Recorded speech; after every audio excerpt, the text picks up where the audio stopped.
The sound of paper tearing was so sharp and violent that it echoed through the entire hall of Aurora Bank. Bruno Calderon, general manager of the central branch, held in his firm hand the fragments of the check he had just destroyed in front of everyone. His face, tense and proud, showed a mix of arrogance and contempt. "Check rejected," he declared in a cold voice. "This kind of document has no place in this institution." The silence became absolute. The gazes of customers and employees crossed in a muffled murmur. Only the soft hum of the air conditioner broke the stillness. On the floor, the torn pieces of the €410,000 check lay like the remains of wounded dignity. In front of him, a woman of about 45 years old, dressed in simple gray pants and a white blouse, kept her gaze calm. Her cloth bag hung from her right arm, and her hands trembled, not from fear but from restraint. Sara Lucero Benitez took a deep breath. She did not cry. She did not shout. She simply looked at him with the same calmness with which one faces a storm, knowing that sooner or later the sun will rise again. "You have made a very big mistake, Mr. Calderon," she said in a low but firm tone. The manager raised an eyebrow with disdain. "The only mistake here is that you thought a paper like this could pass through my hands without being checked. Look at yourself. Do you really expect me to believe that a woman like you possesses that amount of money?" No one dared to intervene. Customers pretended to check their phones. A young cashier behind the counter covered her mouth with her hands, horrified. The echo of Bruno's words floated like poison in the air. The imaginary camera of the story zoomed in on Sara's hands. Thin fingers, clean nails, a worn silver ring. She slowly bent down, picked up a piece of the check, and looked at it with unsettling calm. She said nothing more. She turned around and walked out of the branch without looking back. The automatic door closed behind her with a soft mechanical sigh. The tension dissolved, but it left an uncomfortable void. Bruno threw the papers into the bin and walked back to his office with an arrogant stride. He believed he had done the right thing. He did not know that at that very moment he had just signed the beginning of the end of his own career. Hours earlier, the day had begun very differently. Sara had woken up before dawn as usual. The pale morning light barely touched the curtains of her small apartment in the San Martin neighborhood. She put coffee on the stove and looked out the window at the slow movement of the waking city. On the table rested a cream-colored envelope with the logo of a construction company. She had received it the afternoon before. Inside was the check that would change her destiny, or so she thought. As the clock struck 6, Sara, dressed in simple clothes, tied her hair in a low bun, and grabbed her old cloth bag. Before leaving, she looked at a photograph on the shelf. In it was her mother, smiling with the tenderness of someone who taught her daughter to work without losing her dignity. "Today will be a good day, Mom," she whispered. The fresh morning air smelled of freshly baked bread. She walked to the bus stop. The traffic was just beginning. Sara sat beside a woman speaking cheerfully on the phone. She, in silence, held the envelope with the check inside, as if it were a fragile treasure. When she arrived at Aurora Bank, the building looked like a fortress of glass. The automatic doors gleamed under the sun, and the shiny floors reflected the constant movement of employees in elegant suits. Sara took a deep breath before entering. "Good morning," she greeted the receptionist. The young woman, without fully looking up, responded with a barely visible gesture. "Please take a number and wait for your turn." Sara did as told. She sat in one of the metal chairs. Around her, men with expensive watches and women with designer bags looked over documents. An old man coughed in the corner, ignored by everyone. 20 minutes passed.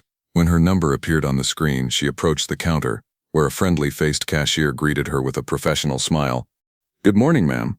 How can I help you?" "I'd like to deposit a check, please." "Of course. May I see it?" The young woman took the document, and her expression changed immediately. Her eyes opened slightly wider. €410,000, she whispered, trying to maintain composure. Sara nodded. "Yes, it's the final payment for a project. It's issued by Greatelux Constructions. Everything is in order." The cashier hesitated a few seconds before responding. "For amounts of this magnitude, the procedure requires direct validation by the manager. One moment, please." She picked up the internal phone. Sara watched as the young woman spoke softly, nervously. Minutes later, a tall man with slicked back hair and a dark blue suit came down the stairs from the office on the second floor. His steps were firm and his face was stone cold. Bruno Calderon, the manager. From afar, Bruno's gaze landed on Sara, and his judgment was already made. He did not see a professional or a potential investor. He only saw modest clothing and a cloth bag. In his mind, the equation was simple: appearance equals distrust. "Are you the bearer of this check?" he asked upon arrival, without even greeting. "Yes, sir. It's in my name," Sara replied calmly. "What exactly do you do for a living?" he insisted, crossing his arms. "I work in consulting and logistics services. This payment corresponds to a contract we completed last week. You can verify it." The manager held the check between his fingers and lifted it to the light. "How curious. I don't usually see checks of this size in the hands of people without a premium account." He smiled with icy irony. "Tell me, ma'am, are you sure this isn't a mistake?" "No mistake," she replied, holding his gaze. "The document is legitimate." Bruno let out a short, disbelieving laugh. Sure, everyone says that. But here we have very strict policies. I can't accept this without confirming its origin." Sarah took a deep breath. "Then call the company that issued it. They will confirm it." "I don't need to," he replied, setting the check on the counter. "I can see from here what's going on. People like you usually come in with stories like this." The customers began to watch. Some pretended not to, others did not bother. The tension was rising. "People like me," Sarah repeated softly. "What exactly do you mean by that?" Bruno did not answer. He grabbed the check roughly, and under the astonished eyes of the cashier, tore it slowly in half, then in four. The pieces floated briefly in the air before landing on the polished floor. Sarah's heart pounded, but her face remained serene. "That's it," he said, brushing his hands. "We won't waste any more time. Next customer, please." Sophia, the cashier, could barely move. "Mr. Calderon, perhaps you should—" "I said the case is closed." Sarah bent down, picked up a piece of the check and placed it in her bag. "Don't worry, sir, I won't waste time." Her voice was calm, too calm. "But remember my words. Today you didn't just destroy a piece of paper." Bruno frowned. "What do you mean by that?" Sarah looked at him with unsettling serenity. "You'll understand soon enough." She turned around and walked toward the exit. Each step echoed with a rhythm that seemed to mark a new beginning. As she crossed the door, the midday sun struck her face. She stopped for a moment, breathed in the warm city air and pulled out her phone. She dialed a number and waited. "Good morning, doctor," she said when she heard the voice on the other end. "This is Sarah Lucero. I need you to arrange an urgent meeting, today." "Yes, with the Aurora Bank Board. The time has come." She hung up without another word. Her eyes shone with a mix of calm and determination. The camera slowly pulled away, leaving behind the bank's glass facade and the sun's reflection on its windows. That was how a story began that no one in that branch would ever forget. The phone was still warm when Sarah set it down on the table. The sound of traffic filtered through the open window of her apartment, and the aroma of freshly brewed coffee filled the room. She took off her shoes and walked barefoot across the cold floor. Each step was a way to release the tension still lingering in her body. What had happened at the bank was not just an offense. It was a brutal reminder of everything she had fought to overcome. Sarah Lucero Benitez had been born in a small inland town, in a house with adobe walls and a tin roof. Her mother, a seamstress, spent entire days sewing clothes for wealthy families in the capital. Her father had worked in the fields until a respiratory illness forced him to stay home. From an early age, Sarah learned that dignity has nothing to do with money, but with the way one gets up every morning to face life. At 16, she began working cleaning offices to help with expenses. At night, she studied at an evening school, dreaming of one day having her own business. At 20, she moved to the city and started working as an administrative assistant in a transport company. She had no contacts or university degree, but she possessed something far more powerful: discipline. For years, Sarah saved every penny, lived modestly, and learned to listen. While others spoke about luck or fortune, she preferred to speak about purpose. She didn't believe in appearances or in the need to impress anyone. She believed in silent work, the kind that doesn't need applause to prove its worth. Time proved her right. An opportunity came when a businessman she used to organize documents for discovered her ability to solve problems. He offered her the chance to coordinate a logistics project that no one else wanted. Sarah accepted. She spent sleepless nights reviewing routes, budgets, and contracts. When the project ended, the company had saved more than expected, and everyone was talking about that quiet woman who had done the impossible. That first success marked the birth of her reputation. For over 20 years, she worked as a consultant for various companies. However, what few knew was that, quietly, she had built something much greater. Sarah was the president and founder of the Lucero's Foundation, a social impact investment organization that supported small entrepreneurs, single mothers, and community businesses. Her philosophy was simple: to offer real opportunities, not temporary charity. Under her direction, the foundation had created a trust that invested in companies with a human purpose. And among those investments were convertible bonds and significant debt holdings from Aurora Bank. The same bank where Bruno Calderon had humiliated her just hours earlier depended, unknowingly, on the financial backing of that very foundation. Sarah had never publicly revealed her involvement. She preferred to stay in the shadows and observe how the pieces moved on the board before making a move. While she was deep in thought, the doorbell rang. She opened the door to find a woman with short hair and glasses greeting her with a warm smile. It was Aurora Pindeda, her lawyer and friend for more than a decade. "I figured you would call me," said Aurora, setting her bag on the couch. Your tone on the phone said it all. "I need your help," replied Sarah. "This time, I can't let it go." Aurora looked at her carefully. "You mean the manager?" Sarah nodded. "He tore it up in front of everyone. The check, I mean. But it's not the paper that matters, it's what it represents. The humiliation, the prejudice, the lack of respect.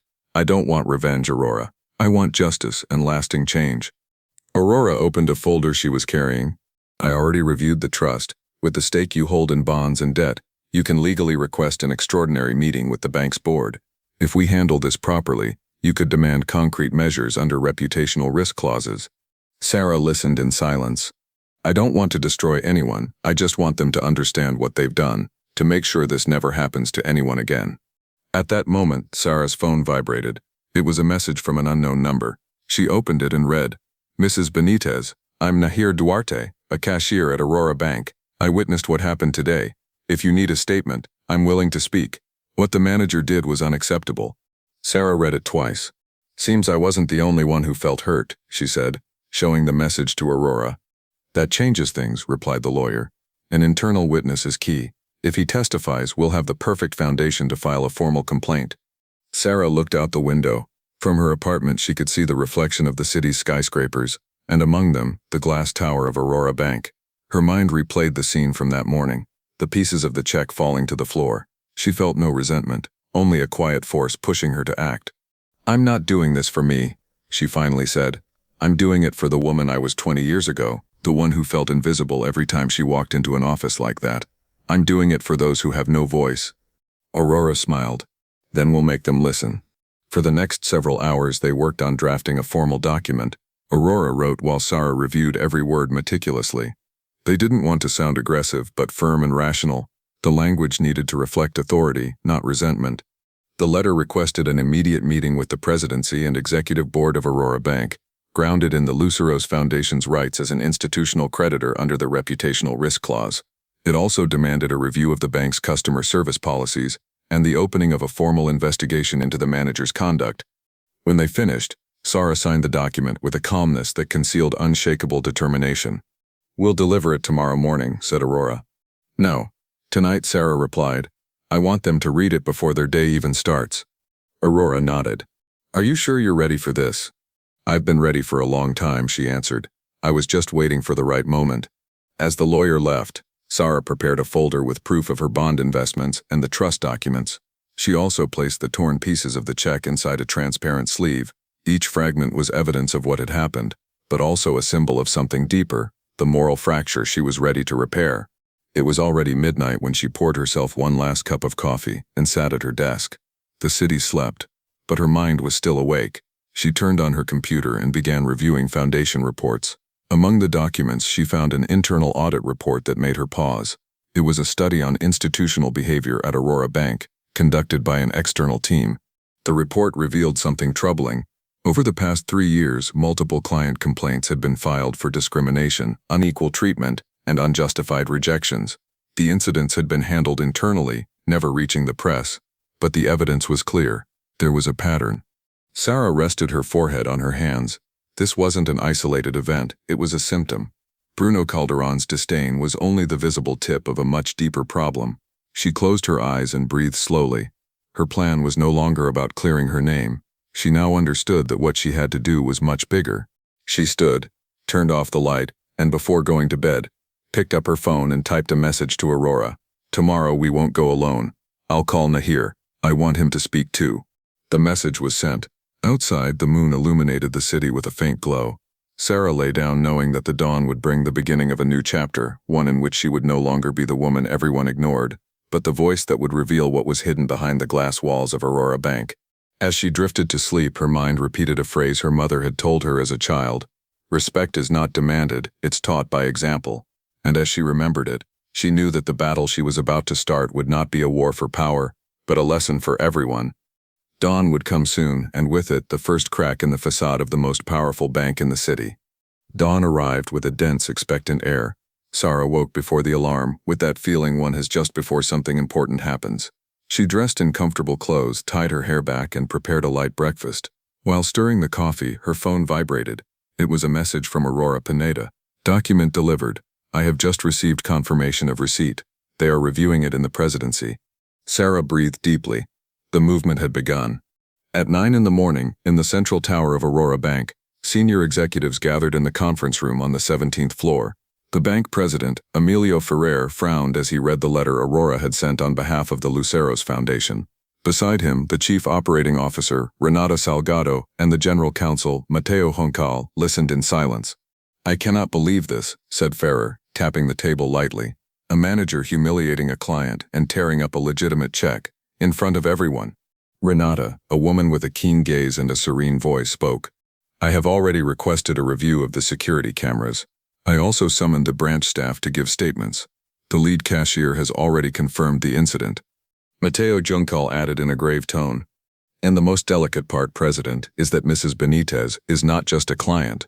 According to our records, the Luceros Foundation holds more than 15% of our convertible bonds. In practical terms, that gives her the right to request internal review of conduct and governance. Ferreira ran a hand over his forehead. This could be a disaster if it leaks. But I do not want anyone thinking about covering anything up. I want the full truth. Renata, prepare an extraordinary meeting for tomorrow. I want Mrs. Benitez here, together with her lawyer. Renata nodded. Do we include Manager Calderon? Of course, replied the president. I want to hear his version, although I suspect it will be difficult to justify what he did. Elsewhere in the city, Bruno Calderon knew nothing of the storm forming over him. He was in his office reviewing sales figures and quarterly target reports. The bank had been pressuring all managers to boost revenue in premium accounts and investment products. Bruno had worked for years under that constant fire. His career had been a steady climb built on efficiency, discipline, and a quietly cultivated arrogance. From a young age he had learned that in the financial world only the toughest survived. His father, an employee in a small auto shop, had repeated a phrase that shaped his character. If you want respect, dress better than they do, and make them feel inferior. And that was what he had done all his life. He had polished himself to be the best. Yet in the process he had forgotten what mattered. What he called professionalism others experienced as high-handedness. What he considered control was, in truth, thinly veiled contempt. As he drank his second coffee, his assistant knocked on the door. Mr. Calderon, Central Administration just called. You are required at an urgent meeting tomorrow at 10. The presidency? He asked, surprised. Yes, sir. They gave no further details, only that it is important. Bruno felt a slight unease in his stomach. He tried to convince himself it was nothing serious, perhaps an audit or a protocol review. Even so, the tone of the message seemed strange. He closed the laptop and leaned back in his chair, looking out the window at the cloudy sky. Meanwhile, in Sarah's apartment, the preparation was different. She had spent the morning reviewing documents with Aurora and the young cashier, Nahir Duarte, who had arrived early to offer his testimony. Nahir was a 24-year-old, slender, with dark circles under his eyes and a disarming sincerity. I was right behind the counter, he said. I saw when the manager snatched the check from your hands. We were all in shock. No one knew what to do. Are you willing to state that before the board? Asked Aurora. Yes, he answered without hesitation. I cannot stay silent. Sarah watched him with tenderness. He reminded her of herself many years before when she had faced the indifference of the powerful alone. Thank you, Nahir, she said. You are doing what is right. When the young man left, Aurora closed the document folder and looked at Sarah. We need to prepare what you will say tomorrow. There is no need to memorize anything, but it is wise to have a structure. I do not want to sound like a wounded businesswoman, Sarah replied. I want them to understand that this is not a personal case but a symptom. If the bank treats ordinary people this way, it is because it has forgotten its purpose. Aurora listened without interrupting. Then speak from there, from lived truth, not from anger. I will, said Sarah with a nod. They spent the afternoon reviewing data, looking over the trust's figures and the investment records.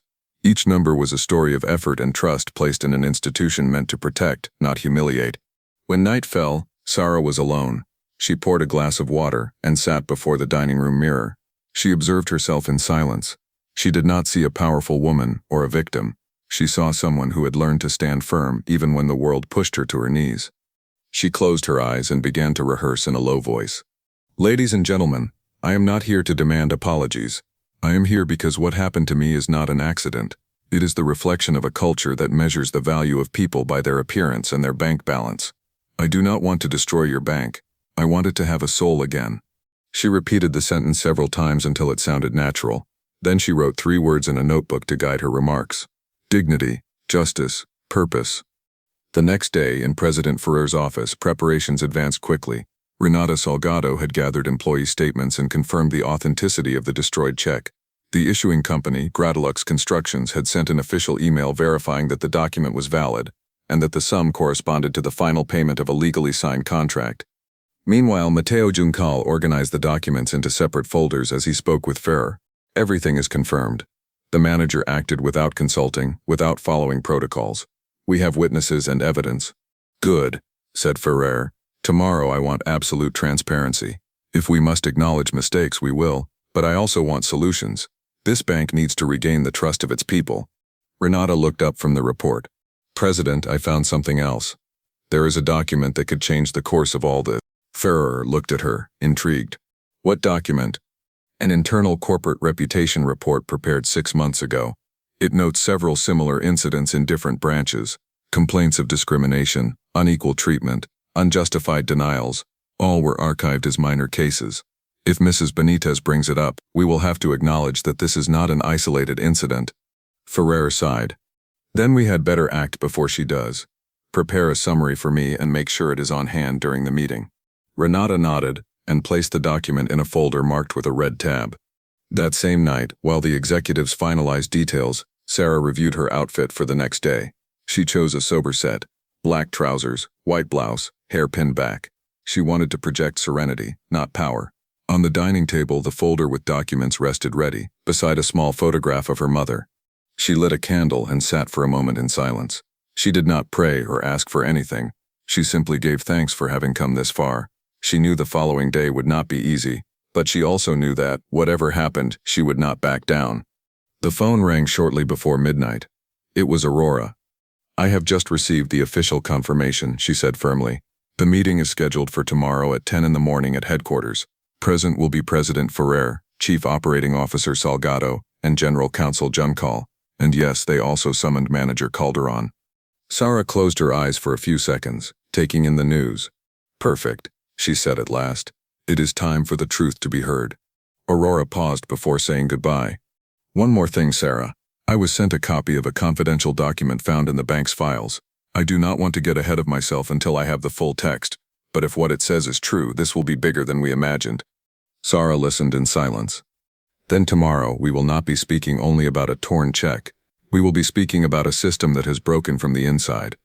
She hung up, blew out the candle, and stared into the darkness of the room. Outside, the city slept, unaware that in a few hours, its financial story was about to change forever. The clock struck 9:45 in the morning when Sarah Lucero Benitez arrived at the main building of Aurora Bank. The white marble lobby, the tall windows, and the crystal chandeliers seemed more imposing than ever, but she walked with her head held high, without hesitation. At her side, Aurora Pineda carried a folder with carefully arranged documents. They were joined by Renata Salgado, the operations director who had insisted on receiving her personally, and the young cashier, Nahir Duarte, summoned as a witness. The elevator ascended silently to the 17th floor. Sarah looked at her reflection in the metallic doors and saw a calm, confident woman, aware that she was about to face something far greater than a simple complaint. When the doors opened, a secretary led them into the presidential meeting room. President Emilio Ferrer stood beside the large oak table that dominated the space. To his right, Matteo Juncal reviewed documents with his usual meticulousness. The midday light poured through the window, bathing the room in an almost theatrical brightness. Mrs. Benitez, welcome, greeted Ferrer respectfully. I appreciate you coming on such short notice. Thank you for receiving me, Mr. President. I know this is not an easy situation for anyone, Sarah replied calmly. They took their seats. Aurora opened the folder and placed on the table a transparent sleeve containing the torn pieces of the check. Matteo looked at them with a grim expression. These fragments, said Aurora, belong to check number 475 from Gradilux Constructions, confirmed as legitimate by the company itself. It was destroyed by the branch manager, Bruno Calderon, last Tuesday at 11:30 in the morning, in the presence of customers and staff. The president nodded slowly.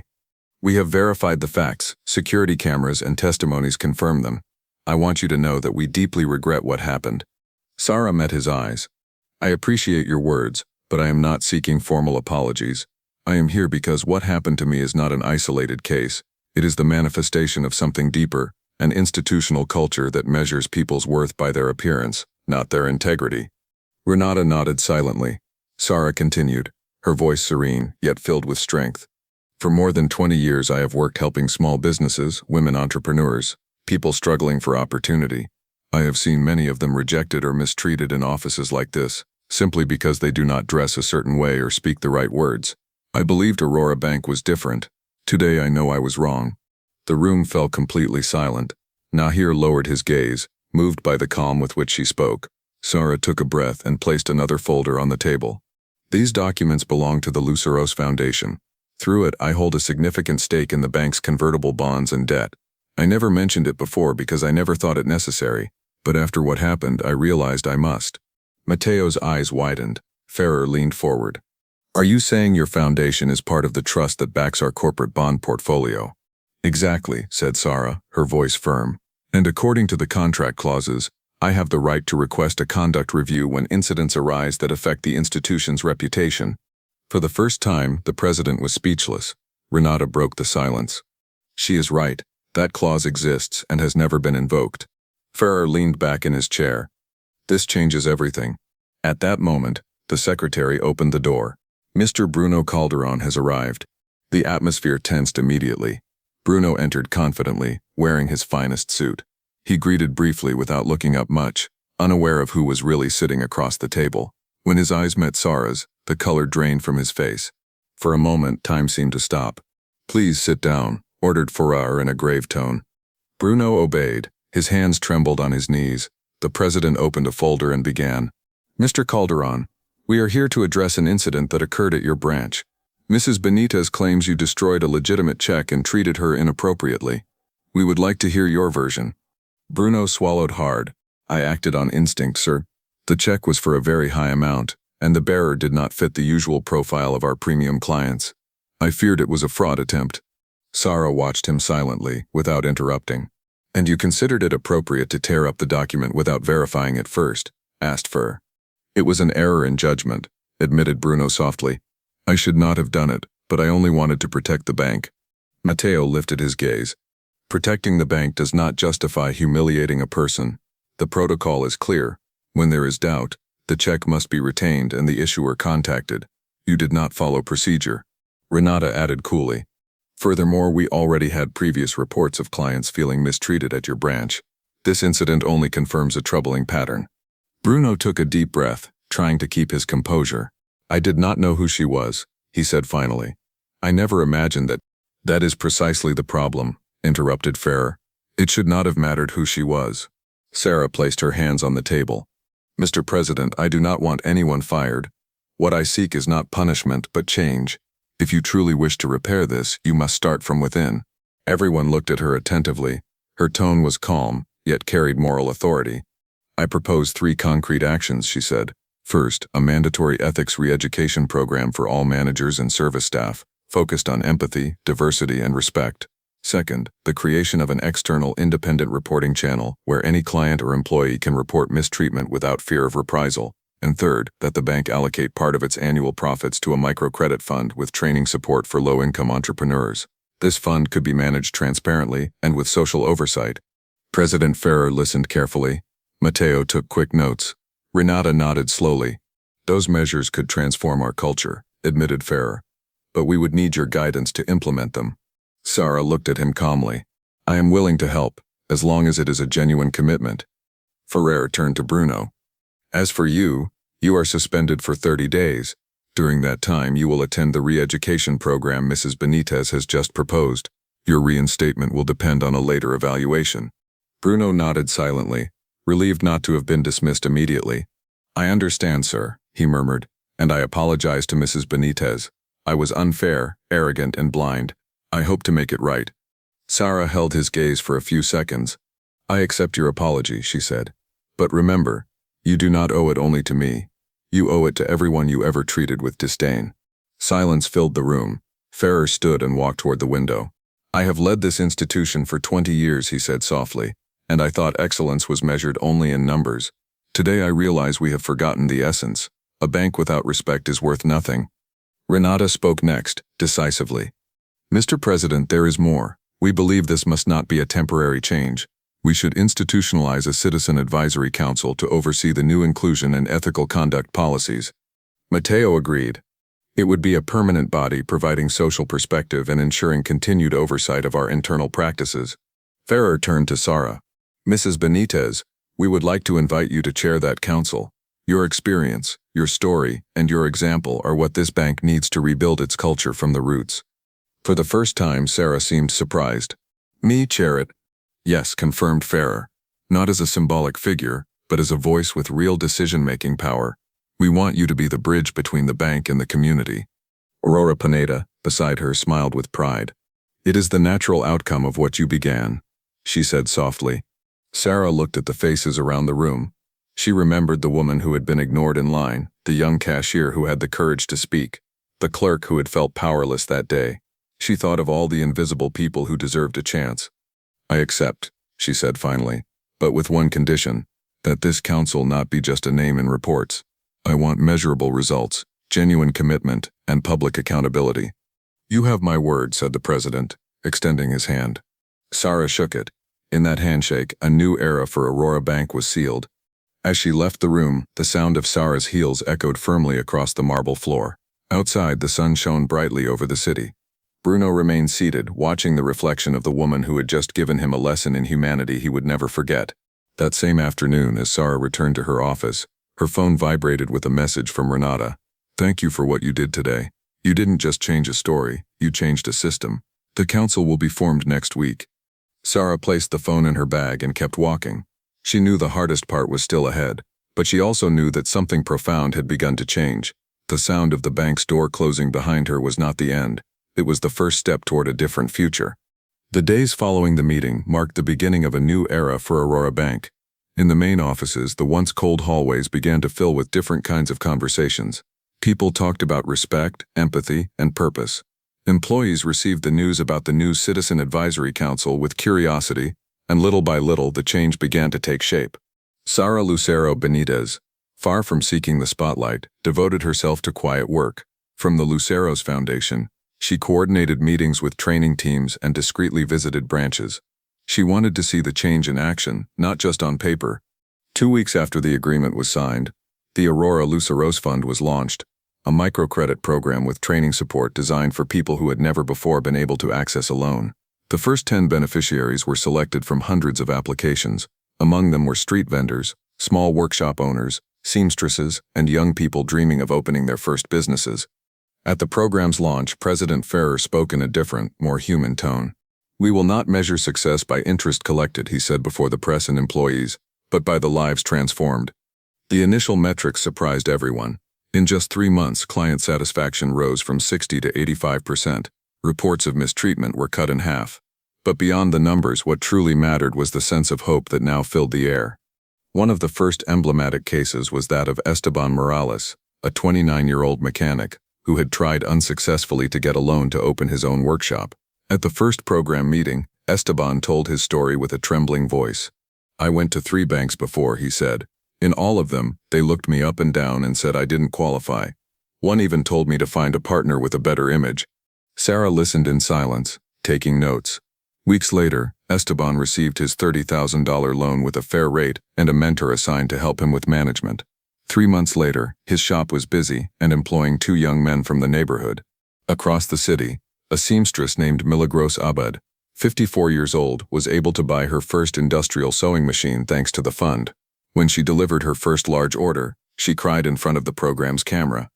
"I didn't know someone could believe in me without asking for more than I have," she said through tears.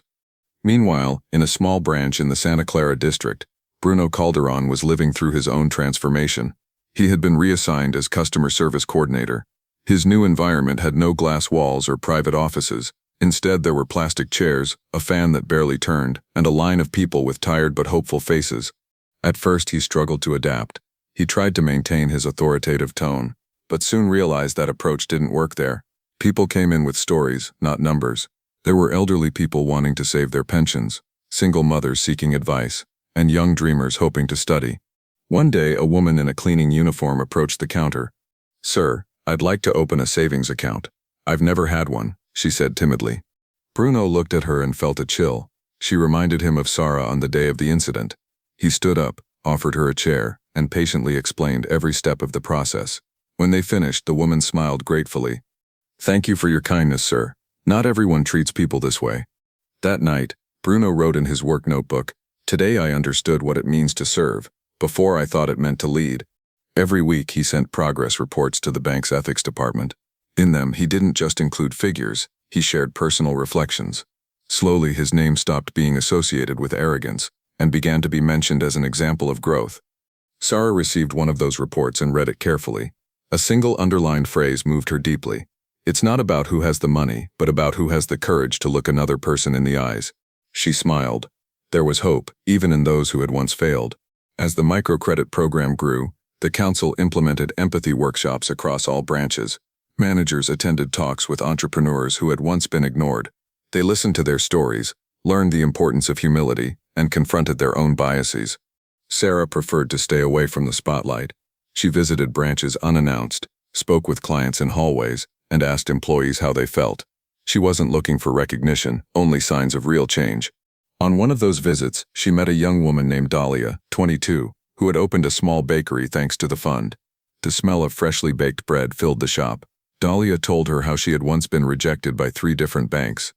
"No one took me seriously," she said with a laugh. "They said I was too young. Now I sell bread to 3 local schools." Sarah bought a loaf and congratulated her. As she left, she looked at the sign on the door that read Bakery Esperanza. That was the true result of the change she had dreamed of. At headquarters, council meetings became more dynamic. Reports showed progress, but also new challenges. Some longtime employees resisted the changes, arguing that the new philosophy made them lose authority. Yet the evidence spoke for itself. Clients trusted more, and the bank was growing. One afternoon, Renata Salgado presented a report that set off alarms. "We have a special case," she said, showing a folder. "A 60-year-old woman named Teresa Lujan has applied for a loan to open a small cafe in the San Esteban market. Her application was rejected 3 times in the past 5 years, always for the same reason: lack of credit history." Sarah reviewed the documents carefully. "What does the new evaluation committee say?" "It's divided," replied Renata. "Some think it's too risky. Others believe she perfectly fits the fund's mission." Sarah leaned back in her chair. "I want to meet her personally," she said. "We won't make any decision without hearing her story." That night, on her way home, she thought about all the Teresas she had met in her life. Women invisible to the system, full of talent and effort but trapped in a cycle of distrust. At dawn, Sarah arrived at the market where Teresa ran a small empanada stall. She found her kneading dough with steady hands and a calm face. The woman recognized her from the news. "You're the lady from the council, right?" she asked with a tired smile.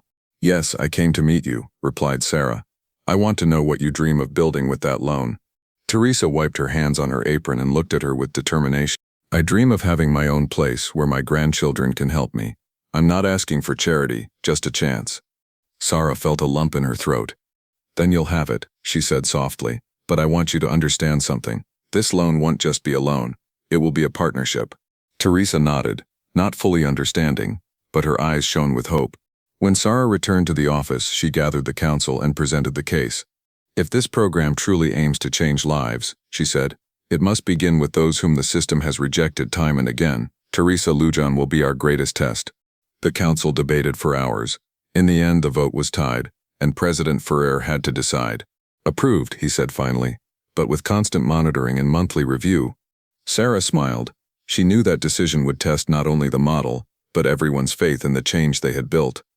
That night, she wrote a phrase in her journal that her mother used to repeat. "Giving a second chance is not an act of charity, it's an act of justice." The bank was changing, hearts were changing too, but what was about to come would show whether the new spirit of Aurora Bank could withstand its first true test. 6 months had passed since the day Teresa Lujan received her loan. In that time, her small cafe in the San Esteban market had become a gathering place for the entire neighborhood. The aroma of freshly brewed coffee blended with the sound of laughter and the conversations of neighbors. The walls were decorated with old photos of the market and a hand-painted sign that read Café El Reencuentro. Sara visited once a month as part of the support program. She did not arrive with cameras or press, but with a notebook in hand and a sincere smile.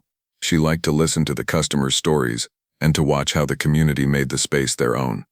"Look, Mrs." Sara said Teresa one afternoon as she served 2 cups of coffee. "During the first month I thought I would not make it. I did not sleep and I feared I would sink into debt. But every time someone new arrived and told me the coffee reminded them of their childhood, I felt that everything was worth it." Sara smiled. "You did not do it alone, Teresa. You built something that gives hope to others. That was the purpose." The Oversight Council prepared a report with encouraging results. On-time repayment exceeded 90%, the client satisfaction index remained high, and complaints about mistreatment had almost disappeared. More than 100 small businesses had been born thanks to the fund. At the Santa Clara branch, Bruno Calderon had become an unexpected example. He no longer spoke with an arrogant tone or avoided eye contact. He was now known for his patience and his ability to listen. Clients sought him by name. He had created a corner in the branch where clients could leave anonymous notes with suggestions or thanks. Dozens of small papers hung on the wall with messages such as "Thank you for believing in me," and "They treated me with respect." One morning while reviewing papers at his desk, Bruno received a call from central office. He was summoned to a special meeting. He thought it was an audit, but when he arrived he found President Ferrer, Renata Salgado, and Sara Lucero waiting for him. "Mr. Calderon," said Ferrer with a sincere smile, "6 months have passed since your reassignment. Your performance reports are excellent. Clients at your branch value you and your team speaks of you with admiration." Bruno lowered his head with humility. "I did nothing extraordinary, sir. I only learned to look differently." Sara watched him with a mixture of respect and tenderness. "That is precisely what is extraordinary," she said. "Changing the way you look at another person changes everything." Bruno took a deep breath. "I will never forget what happened. At first I hated myself for what I did, but later I understood that this mistake was the greatest opportunity of my life. It forced me to recognize my blindness. Thank you for not destroying me when you could have done so." Sara smiled softly. There was no point in destroying anyone. The important thing was to build something new. In that meeting, the council decided on a symbolic gesture. Teresa Lucian's Café would be declared the first exemplary business of the Aurora Luceros Fund, and Bruno would be invited to present the recognition in person. On the day of the event, the market was full of people. Teresa could not hold back her tears. Bruno took the microphone and with an emotional voice said, "6 months ago this bank learned a lesson that changed its history. We learned that dignity is not measured in figures. It is measured in gestures. Teresa, you represent what it means to believe when everyone doubts." Sara, among the public, applauded with pride. She had dreamed of that moment, but seeing it come true exceeded any expectation. The change did not stop there. The Aurora Bank model was replicated by other institutions. The media began to speak of the human miracle of the financial system. However, Sara avoided the spotlights. She preferred to continue visiting neighborhoods, talking with people, and remembering that respect is built in everyday life. One evening, after a long day, she walked along the river that crossed the city. The sky turned golden and the wind stirred the leaves of the trees. She stopped for a moment to look at the reflection of the sun on the water. She thought about everything that had happened since the day a manager tore up her check in front of everyone. If fate had offered her the chance to erase that moment, she would not have taken it. From that humiliation, a silent revolution had been born. That night she wrote in her journal, "Respect is not imposed with authority, it is taught by example." When an institution chooses to listen instead of judge, it transforms not only its reputation but its soul.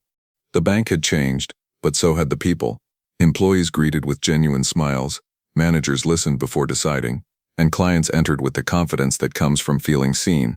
The Aurora Luceros Fund became a symbol of inclusion and humanity in business. One morning, Sara received a handwritten letter. It was from Bruno. It said, "Thank you for giving me the chance to redeem myself.